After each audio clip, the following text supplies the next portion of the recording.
to quickly run through is an institutional project. It could even be a hospital or a school or a college or a university, where this project has been chosen. This is near the Ushteri Lake, very close to the Lakshminarayan Medical College.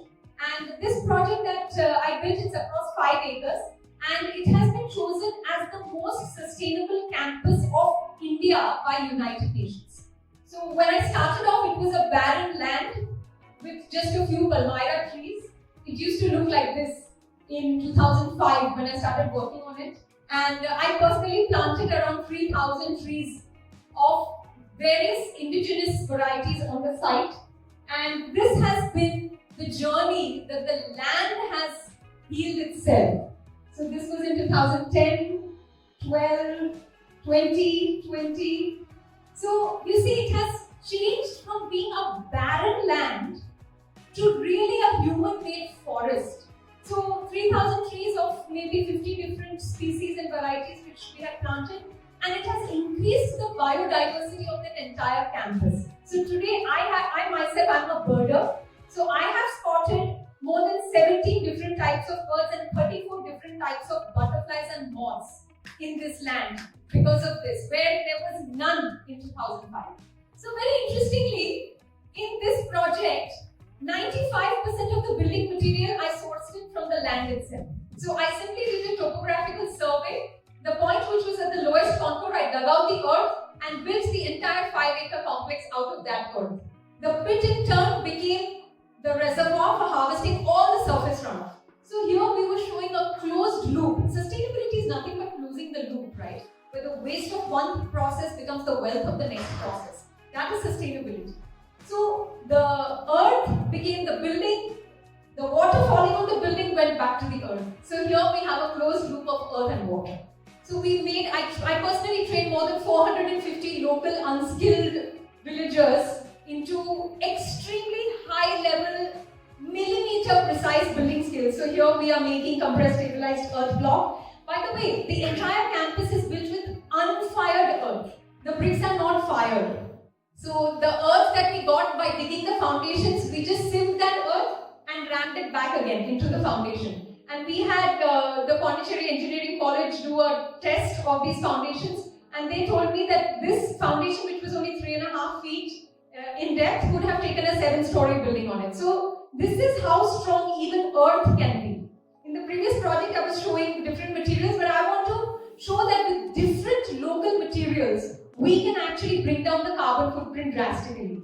So this is one of my favorite buildings in Barcelona. I studied it for many months, and then I went there personally and viewing distance from this building, and I studied this building personally. It's the Sagrada Familia, which is perhaps the most famous building of Spain. And very interestingly, the architect of this building had used this technique of hanging these chains in order to determine how to optimize the structure. So I developed and adopted the same principle for this project, for this institutional project Sharanam, whereby if this same roof, the span of this roof is 9.5 meters, if the same roof were to be built with wire-cut brick, the thickness of that roof would have been equal to my height.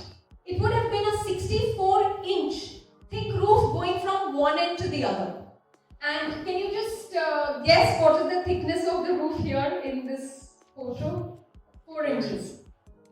So I brought down 64 inches to 4 inches. So literally the heaviest material of the planet Earth is paper thin. It's literally defying gravity. So these little lines on the screen, it took me 3 months because I had to do the entire structural engineering myself. And very interestingly, we did not use formwork to construct this whole roof. I wanted to demonstrate a net zero waste building. So a lot of waste in buildings which have domes and arches is because of the supporting formwork. So here I wanted to demonstrate zero formwork. So we had these 2 templates, and the first course of bricks was laid on the template like this, and as you see, the bricks are also reducing in size. And from the next course onwards, they were simply stuck with earth with mortar of 1 millimeter, clay mortar of 1 millimeter. They were simply stuck to the previous course. And you can see there is, the masons are sticking the brick to the previous course and there is absolutely no formwork underneath. The lines which are above these masons are simply laundry lines guiding the mason on where to stick the brick. So the arch literally rises out of itself, as I said, defying gravity, and meets in the center. These are a group of almost more than 24 masons whom I have trained in this technology, and the building looks like this. This building, as I said, was recognized by the United Nations as the most sustainable campus of India. And very interestingly, soon after it was built, I get a call, and the person at the other end says, I'm the musician of Titanic, the chief music director of the movie Titanic, and I hear that you've created a great acoustic building in India. So, can I come and perform there?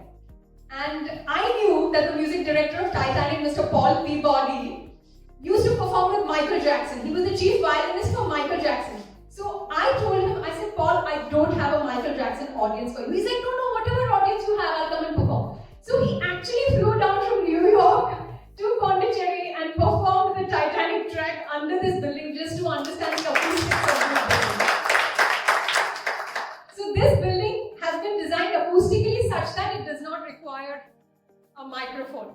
And 300 people in the audience can hear me absolutely clearly without a microphone in this building.